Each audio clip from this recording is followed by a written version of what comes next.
Hello and I welcome you to Vigyan Recharge. तो जी मैंने अपना अस्ता बस्ता बांध लिया है और मैं आपको हवाई जहाज उड़वा के ही रहूंगा। अब इस काम को करने के लिए हमने एरोडायनेमिक्स के 3 अजूबों में से एक अजूबे को जान लिया था और वो था हमारा लिफ्ट। और लिफ्ट ने हमसे क्या कहा था? तो लिफ्ट ने हमसे कहा था, दिल की तमन्ना है कि मैं हवा में उड़ा ले जाऊं तुझको। दिल की तमन्ना है कि मैं हवा में उड़ा ले जाऊं तुझको, बस तू अपना वजन कम कर ले ताकि ये काम आसान लगे मुझको। यानी कि सीधा सीधा मतलब ये निकला, अगर कोई चीज हल्की होगी तो लिफ्ट आसानी से उसे हवा में उड़ा सकती है। अब बारी आती है दूसरे कैरेक्टर की। चलिए आपका उनसे भी तारुफ कराते हैं। तारुफ समझते हो ना? अरे मतलब इंट्रोडक्शन। चलिए उनका इंटरव्यू लेते हैं। वैसे एक बात बता दूं, वो हीरो नहीं है, वो विलन है। हाँ जी, आज की पिक्चर के वो सबसे बड़े विलन है, बल्कि मैं कहूं इकलौते विलन है। ये है ड्रैग, जो चीजों को हवा में उड़ने से रोकते हैं। और इनकी तारीफ में इन्होंने ही 2 शब्द कहे हैं, तो जरा सुनिए ध्यान से। दुश्मनों की महफिल में चल रही थी मेरे कत्ल की तैयारी। हाँ जी, दुश्मनों की महफिल में चल रही थी मेरे कत्ल की तैयारी। मैं पहुंचा तो बोले यार बहुत लंबी उम्र है तुम्हारी। अब इसका क्या मतलब हुआ? इसका मतलब ये हुआ, हर चीज ड्रैग को पूरी तरह से खत्म करना चाहती है। जितने भी एरोनॉटिकल इंजीनियर हैं या जो एरोडायनेमिक्स को समझते हैं, हर आदमी का एक ही मकसद है, किसी तरह से ये ड्रैग पूरी तरह से खत्म हो जाए। लेकिन ऐसा होता नहीं है। इन्हें खत्म करना नामुमकिन है, क्योंकि मैदान में जब इनकी एंट्री होती है तो टेक्नोलॉजी अपने आप ही घुटने टेक देती है। आज तक ऐसी कोई चीज नहीं बनी जो ड्रैग को पूरी तरह से खत्म कर सके। लेकिन सवाल आता है ये कि आखिर ड्रैग को खत्म करना इतना मुश्किल क्यों है? कोई तो कारण होगा इस बात का। देखिए, इसको जानने से पहले आपको ये पता होना चाहिए कि ड्रैग अपने आप पैदा नहीं होती। जब तक आप हवा के फ्लो को या किसी फ्लूइड के फ्लो को डिस्टर्ब ना करें, तब तक ड्रैग पैदा नहीं होगा। यानी जंग की शुरुआत कभी भी ड्रैग नहीं करता, ये हम करते हैं। और ये डायलॉग ड्रैग के ऊपर बिल्कुल फिट बैठता है। मैं हमेशा जंग टालने की कोशिश करता हूँ, लेकिन जंग हुई तो जीतूंगा तो मैं ही। अगर मार्वल मूवी से किसी कैरेक्टर से मुझे ड्रैग की तुलना करनी हो तो मैं ड्रैग की तुलना हल्क से करूंगा, क्योंकि जितना ज्यादा कोई चीज हवा में तेज रफ्तार से चलेगी उतनी ही ज्यादा वो ड्रैग महसूस करेगी। यानी जितना ज्यादा हवा को डिस्टर्ब किया जाएगा, ड्रैग उतना ही ताकतवर हो जाएगा। जैसे हल्क का गुस्सा, जितना ज्यादा गुस्सा बढ़ेगा उतनी ही ज्यादा ताकत बढ़ेगी। इसीलिए ड्रैग को एरोडायनेमिक्स की दुनिया का मॉन्स्टर कहा जाता है। और ये डायलॉग बिल्कुल फिट बैठता है। गैंग लेकर आने वाले होते हैं गैंगस्टर, वो अकेला आता था मॉन्स्टर। ये जो एयरप्लेन हवा में इस टाइम घूम रहे हैं, जितनी ज्यादा इनकी रफ्तार बढ़ती जाएगी उतना ही ज्यादा ड्रैग ये एक्सपीरियंस करेंगे। और यही वो ताकत है जो एयरप्लेन्स को एक निश्चित रफ्तार से तेज चलने से रोकती है। यही है वो ताकत जिससे सारे एरोडायनेमिक इंजीनियर बहुत परेशान है। और इसीलिए ड्रैग को एरोडायनेमिक्स की दुनिया का मॉन्स्टर कहा जाता है। अब देखिए, ड्रैग एक विलन है और इसकी तारीफ में मैं आराम से 2-3 घंटे बोल सकता हूँ। लेकिन हमें ड्रैग की तारीफ नहीं करनी है, ये ड्रैग चालीसा नहीं पढ़ना है, बल्कि हमारा तो मेन मकसद है हवाई जहाज को उड़ाना, और वही हम करेंगे। लेकिन अगर एक लाइन में ड्रैग को डिफाइन करना हो तो ड्रैग को हम क्या कहें? तो ड्रैग वो ताकत है जो हवा में चलती हुई किसी भी चीज पर लगती है और उसे रोकना चाहती है। यानी ड्रैग एक रेजिस्टेंस फोर्स है जो किसी भी चीज को आसानी से फ्लूइड में मूव नहीं करने देगा। और जितनी ज्यादा रफ्तार बढ़ेगी उतना ही ड्रैग ताकतवर होता जाएगा। अब देखिए, ड्रैग के 2 रूप हैं। हाँ जी, ड्रैग 2 तरह की होती है और हम दोनों के बारे में जानेंगे। अब इससे पहले कि मैं आपको ड्रैग की चक्कर पकड़ के बारे में बताऊं, जरा ड्रैग की ABCD समझ लेते हैं। चलिए शुरू करते हैं। देखिए, ये बात तो आप जानते हैं कि ड्रैग विरोध पैदा करती है, और ये रहा उसका उदाहरण। ये पानी में भी लगती है, और क्योंकि यहाँ पर पानी में ड्रैग लग रही है, इसी वजह से ये इंसान पानी के ऊपर खड़ा हो पा रहा है। अगर ड्रैग नहीं होती तो ये डूब जाता। और ये जो इस टाइम नोटी हरकतें चल रही हैं, ये सिर्फ इसी वजह से हो रही हैं कि ड्रैग इनके फेवर में काम कर रहा है। अगर ड्रैग इनके खिलाफ काम करने लगे तो गुद्दी लाल हो जाएगी। अब देखिए, यहाँ से हमें यह भी पता लगता है कि जितना बड़ा सरफेस एरिया होगा उतनी ही ज्यादा ड्रैग फोर्स लगेगी। और यहाँ पर ड्रैग फोर्स इनकी मदद कर रही है, क्योंकि जितनी ज्यादा ड्रैग फोर्स लगेगी उतनी ही तेजी से इनकी ये जो नाव है या जो भी है वो आगे बढ़ेगी। और अगर हवा बंद हो जाए तो भाई साहब ये लटक जाएंगे, मतलब डूब जाएंगे। वैसे तैरना आता होगा इन्हें। चलिए एक एक्सपेरिमेंट करते हैं और ये पता करते हैं कि आखिर ड्रैग लगती कैसे है। देखिए, यहाँ पर हमने धुएं का एक सोर्स रखा, यहाँ पर एक प्लेट लगाई और धुआं जैसे ही छोड़ा, यानी कि तेज रफ्तार में छोड़ा, तो ये जो पीछे भंवर बन रहा है यही है ड्रैग। यही बता रहा है जितना ज्यादा डिस्टरबेंस उतनी ही ज्यादा ड्रैग। अब क्योंकि ये प्लेट बिल्कुल सीधी है तो जाहिर सी बात है ड्रैग तो यहाँ पर ज्यादा ही होगी। लेकिन यहाँ से दिमाग में एक सवाल आता है, अगर इस प्लेट की जगह एक गेंद को रखा जाए और उस गेंद का डायामीटर इस प्लेट की चौड़ाई के बराबर हो, क्या तब भी ड्रैग उतना ही लगेगा? क्या ड्रैग में कोई फर्क पड़ेगा? चलो पता करते हैं। ये लीजिए जी, हमने एक गेंद ले ली और उस गेंद को इसी जुगाड़ में रख दिया, फिर से धुआं छोड़ा और जैसे ही हमने धुआं छोड़ना शुरू करा, हमने ये पाया कि इसके पीछे यानी कि गेंद के पीछे डिस्टरबेंस कम है, उस प्लेट से कम है, यानी कि ड्रैग घट गई। यहां से हमें ये पता लगा कि अगर हम चीजों को राउंड शेप में बनाएं तो ड्रैग पहले से कम लगेगा। लेकिन क्या इसको और बेहतर किया जा सकता है? चलिए एक और शेप बनाते हैं। अब इस गोल गोले को थोड़ा सा लंबा कर देते हैं, यानी कि बंदूक की गोली की शेप में। और ये है हमारी नई शेप, जिसे हम कहते हैं एरोफॉइल शेप, यानी कि कुछ कुछ बंदूक की गोली जैसी। बंदूक की गोली ऐसी तो होती है देखने में। और जैसे ही हमने इसको इस जुगाड़ में रखा और धुआं छोड़ा, तो हमने ये पाया कि इसके पीछे यानी कि टेल पर हवा का डिस्टरबेंस बहुत कम हो गया। यानी कि यही वो शेप है जो ड्रैग को कम से कम पैदा करेगी। और इसी एक्सपेरिमेंट से स्ट्रीमलाइन शेप का उदय हुआ, उनका पता लगा और इसी को आधार मानकर हमने अपने एयरप्लेन्स को डिजाइन किया, स्ट्रीमलाइन शेप में डिजाइन किया। है ना कमाल? लेकिन मैं एक चीज सोच रहा हूं, क्या हम इस ड्रैग को किसी तरह से नाप सकते हैं? क्या कोई ऐसा तरीका है कि हम ये पता लगा सकें कि आखिर किसी उड़ती हुई चीज पर कितनी ड्रैग लग रही है? हाँ जी, बिल्कुल है। चलो उसके लिए एक एक्सपेरिमेंट करते हैं। पहले मैं आपको जरा इंट्रोडक्शन दे दूं। देखिए, ये है एक ब्लोवर यानी कि हवा छोड़ने वाला जुगाड़। ठीक है जी, ये है एक व्हील जिस पर एक धागा लगा हुआ है। नीचे हमने एक तराजू रखा है, इसके ऊपर हम वजन रखेंगे। और यहाँ हमने एक प्लेट लगाई है जिसको ये ब्लोवर से निकलने वाली हवा आगे की तरफ धक्का देगी। और ये जो है, ये हमारा एक स्केल है यानी कि कांटा है। यही हमें बताएगा कि कितना ड्रैग लग रहा है। यानी कि अगर ड्रैग ज्यादा लगेगा तो ये कांटा ऊपर चला जाएगा, और ड्रैग अगर घट गया तो ये कांटा बिल्कुल नॉर्मल हो जाएगा, और अगर वजन ज्यादा हो गया तो ये कांटा नीचे आ जाएगा। बस ये सिंपल सा अरेंजमेंट है और इसकी मदद से बड़ी आसानी से हम ये पता लगा लेंगे कि हवा में चलती हुई किसी चीज पर कितना ड्रैग लगता है। चलिए एक बार और बताया था, थोड़ा सा बड़ा करके दिखाया है। ये है वो व्हील जिस पर धागा लटका हुआ है। ये है अपना तराजू, यहाँ पर हम वजन रखेंगे। अब देखिए, W होता है mg। ठीक है, हम जो यहाँ पर वजन रखें वो भी हमें पता है, उस पर लगने वाली ग्रेविटी भी पता है। तो हमें यहाँ से पता लग जाएगा कि इस तराजू पर कितनी फोर्स लग रही है। अब देखिए, ये जो ब्लोवर से आने वाली हवा है वो इस चीज को आगे की तरफ धकेलेगी। ठीक है जी, और जैसे ही ये आगे धकेलेगा तो ये जो पॉइंटर है ये ऊपर नीचे होगा, और इस पॉइंटर की मदद से हमें ड्रैग का अंदाजा लग जाएगा।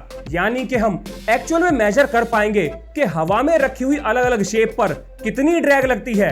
ये एक्सपेरिमेंट आपको सारी जानकारी दे देगा। चलिए जी, हमारा एक्सपेरिमेंट शुरू हो गया। ये ब्लोवर है, इससे हवा निकलनी शुरू करी, और जैसे ही हमारी वो प्लेट जो यहाँ रखी हुई थी उस पर ड्रैग लगी। देखिए ड्रैग लग रही है, यहाँ पर कितना ज्यादा डिस्टरबेंस है।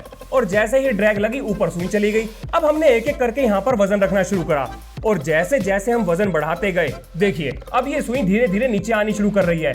यानी कि हम ड्रैग को बैलेंस करने की कोशिश कर रहे हैं, और इस वजन से हमें यह पता लग जाएगा कि कितनी ताकत ये हवा उस प्लेट पर लगा रही है, यानी कि इस शेप पर लगा रही है। अब हमने सोचा क्यों ना शेप बदल कर देखें, और हमने यहाँ कंचा लगा दिया। अब यहाँ पर ड्रैग थोड़ा कम हो गया।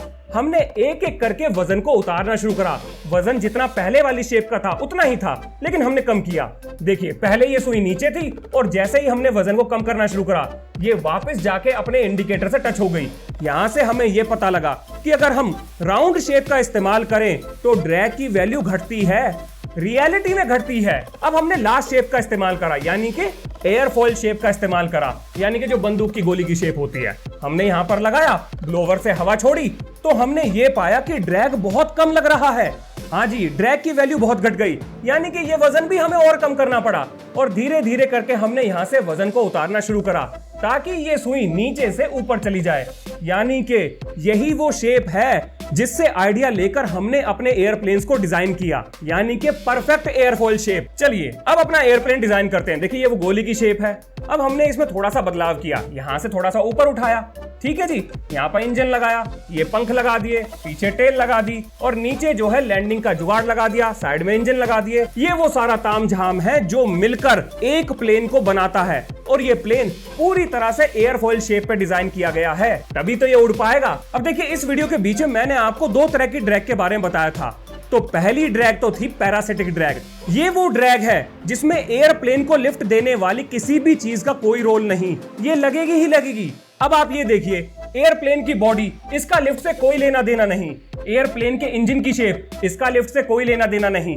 एयरप्लेन का ऊपर का ये जो सिरा है जहां पर पायलट बैठता है या लैंडिंग गियर है, इनका भी लिफ्ट से कोई लेना देना नहीं। ये प्लेन को उड़ने में मदद नहीं करते हैं, लेकिन फिर भी इनकी वजह से ड्रैग पैदा होती है और इस ड्रैग को पैरासिटिक ड्रैग कहा जाता है। अब यहाँ से मेरे दिमाग में सवाल आ रहा है कि क्यों ना ये पता करा जाए कि अगर हवा की रफ्तार बढ़ेगी तो उससे ड्रैग पर कितना फर्क पड़ेगा। यानी कि अगर हवा ज्यादा तेज हुई तो क्या ड्रैग बढ़ जाएगी? हाँ, ये बात ठीक है कि बढ़ेगी, लेकिन कितनी बढ़ेगी? क्या बिल्कुल लीनियर नहीं बढ़ेगी, यानी कि जितनी हवा बढ़ी उतनी ड्रैग बढ़ी? क्या ऐसे बढ़ेगी या ड्रैग ज्यादा तेजी से बढ़ेगी?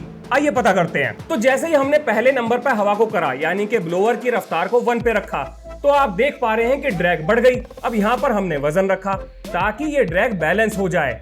अब हम एक काम करते हैं, क्यों ना हवा को 2 नंबर पे ले जाएं, यानी कि ब्लोअर की हवा फेंकने की क्षमता को बढ़ाएं। आपने देखा ड्रैग और बढ़ गई, लेकिन इस बार हमें एक वजन से काम नहीं चला, बल्कि हमने 4 वजन रखे। अब हमने हवा को 3 नंबर पे ले गए, यानी कि ब्लोअर की रफ्तार को और बढ़ा दिया। अब क्या होगा? ड्रैग बहुत ज्यादा बढ़ गई और इस बार हमें 9 वजन रखकर ड्रैग को बैलेंस करना पड़ा। तो क्या आपने गौर करा कि हवा की रफ्तार बढ़ने से ड्रैग स्क्वायर के रूप में बढ़ रही है?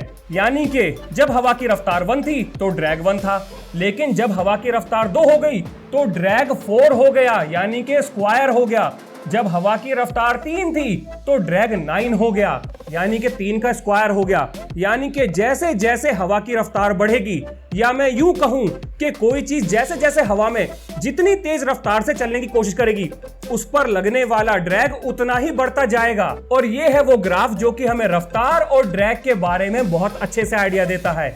यानी कि अगर रफ्तार बढ़ी तो ड्रैग स्क्वायर के रेट से बढ़ेगा। और ये किताबों में दिया हुआ ग्राफ यहां से निकला है, इस एक्सपेरिमेंट से निकला है। पता नहीं क्यों नहीं कराते हैं कॉलेज में ये सब। अब देखिए, अब तक मैंने आपको जो भी बताया वो था पैरासिटिक ड्रैग, यानी कि उड़ने से उसका, यानी कि लिफ्ट से कोई लेना देना नहीं। लेकिन ये है इंड्यूस्ड ड्रैग, इसका उड़ने से लेना देना है। ये वो चीजें हैं, यानी कि एयरप्लेन के वो हिस्से जो लिफ्ट पैदा करते हैं, उनकी वजह से पैदा होने वाली ड्रैग को इंड्यूस्ड ड्रैग कहा जाता है। तो एक एयरप्लेन को लिफ्ट कौन करता है? जाहिर सी बात है उसके पंख, और उसके पंख को हमने एयरफॉयल शेप में डिजाइन किया है, लेकिन नीचे से थोड़ा सा काट दिया, फ्लैट कर दिया, ताकि ऊपर और नीचे बहने की रफ्तार में अंतर पैदा हो जाए, और यही अंतर लिफ्ट देता है। अब देखिए कि ये ड्रैग कैसे काम करती है। जैसे ही हमने ब्लोअर से हवा छोड़ी, आप देखेंगे इस पे थोड़ा सा ड्रैग लगा, लेकिन जैसे ही हमने इसको पंख को टिल्ट किया तो इसका एरिया जो हवा के डायरेक्ट कांटेक्ट में था वो एरिया बढ़ गया। देखिए, जैसे ही मैं इसको यहां पर थोड़ा सा टिल्ट करूंगा तो आप देखेंगे कि इसके संपर्क में आने वाला एरिया, हवा के संपर्क में आने वाला एरिया वो बढ़ गया। इसका मतलब ज्यादा ड्रैग लगेगा, और ज्यादा ड्रैग का मतलब क्या हुआ? यानी कि उड़ने वाले एयरप्लेन पे ज्यादा विरोध की ताकत लगेगी जो उसे रोकना चाहती है।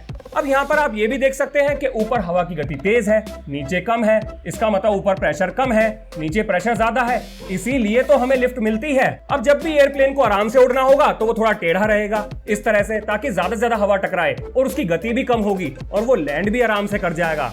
लेकिन जब एयरप्लेन को तेज गति से उड़ना होगा तब वो टेढ़ा नहीं उड़ता, सीधा उड़ता है बिल्कुल, ताकि कम से कम हवा नीचे टकराए, एरिया कम हो। एरिया कम होगा तो उसकी रफ्तार तेज रहेगी, ड्रैग कम होगा, रोकने वाली ताकत कम होगी। आइए अब जानते हैं स्किन फ्रिक्शन के बारे में कि आखिर स्किन फ्रिक्शन क्या होता है। देखिए, हर एक फ्लूइड यानी कि कोई भी तरल चीज चिपकने की ताकत रखती है, यानी स्टिकीनेस रखती है। यानी कि जैसे कि अगर आप शहद का एक उदाहरण लें, तो जब आप किसी चीज को शहद में डालेंगे तो वो चिपकेगा। अब अगर आप इसे पानी में डालें तो पानी भी चीजों पर चिपक जाता है, और अगर आप हवा को भी देखें तो ये भी चिपकने की ताकत रखती है। हाँ जी, हवा की जो पतली फिल्म है ये चिपकने की ताकत रखती है। इसीलिए इसी कारण की वजह से एयरप्लेन की बॉडी को बिल्कुल स्मूथ बनाया जाता है, रफ सरफेस नहीं छोड़ी जाती, क्योंकि अगर जरा मरासी भी रफ सरफेस इस एयरप्लेन की सतह के ऊपर हुई तो ये ड्रैग को महसूस करेगा। इसे आप इस उदाहरण से भी देख सकते हैं। ये देखिए, जो थोड़े से ऊपर चल रहे कण हैं वो बड़े आराम से निकल रहे हैं, लेकिन जो बिल्कुल पास से चिपक के चल रहे हैं वो कण चिपक रहे हैं, और इसी को स्किन फ्रिक्शन कहा जाता है। ये भी ड्रैग पैदा करता है। तो ये था ड्रैग, यानी कि एक एयरप्लेन का फ्यूजलाज, फ्यूजलाज का मतलब बॉडी, उसका इंजन, उसकी टेल, ये जो आलतू फालतू की चीजें हैं जो कि लिफ्ट नहीं देती हैं, इनके द्वारा जो ड्रैग पैदा किया जाता है उसको कहा जाता है पैरासिटिक ड्रैग। और इसको कम करने के लिए स्ट्रीमलाइन शेप में एयरप्लेन को डिजाइन किया जाता है। अब आता है इंड्यूस ड्रैग, और इसको कम करने के लिए हवाई जहाज के पंखों को बड़ा और लंबा बनाया जाता है, यानी कि पतला और लंबा बनाया जाता है। जितना पतला और लंबा हवाई जहाज का पंख होगा उतनी ही इंड्यूस ड्रैग वहां पर कम हो जाएगी। और यह है स्किन फ्रैक्शन। जितनी ज्यादा सतह चिकनी होगी उतना ही कम स्किन फ्रैक्शन होगा, यानी कि ड्रैग उतना ही कम हो जाएगा। मोटा मोटा यह पता लगा कि ड्रैग वो ताकत है जो कि फ्लूइड में चलती हुई किसी भी चीज पर विरोध की ताकत लगाती है, यानी कि उसे रोकने की कोशिश करती है। उम्मीद करता हूं आपने इस वीडियो से जरूर कुछ नया सीखा होगा। तो मिलते हैं नेक्स्ट वीडियो में। जय हिंद, जय भारत।